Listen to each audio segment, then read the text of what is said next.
Atong sa Manila, in-inform lang kung may 34 ka barangay captains, encouraging Mayor Albi to run as mayor. And it's a public knowledge also in Bacolod City that the 34 barangay captains, if not all, most of them is politically aligned daw sa akon.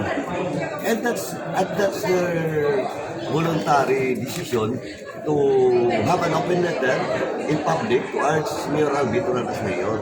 But at the end of the day, it's Mayor Albi's call, di ba? But ang ginasiling ko lang, ako whatever decision of Vice Mayor Ilcid Pamiraran, whether he run for mayor or he will run for congressman because he will never run for councilor, kaya tatlong lang option niya.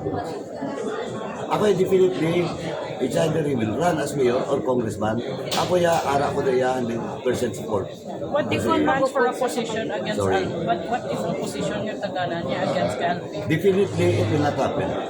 Mag-oppose siya kay Juan. Because that is, no, definitely that will not happen because that is our agreement. Kung ano matabo sa Timasinso magamuna. Na hindi pwede kasi Vice Ilcid magpunggo kay Mayor Albi as mayor. Hindi pwede kasi Ilcid magpunggo congressman kay Mayor Albi. So, muna. But ako, I cannot speak now in behalf of Greg and in behalf of Mayor Albi. Now, question of their position, wala akong kabalo kung anong ilang position. But definitely siling ko, definite na si Vice Mayor Ilcid Pamirayan to run in a higher public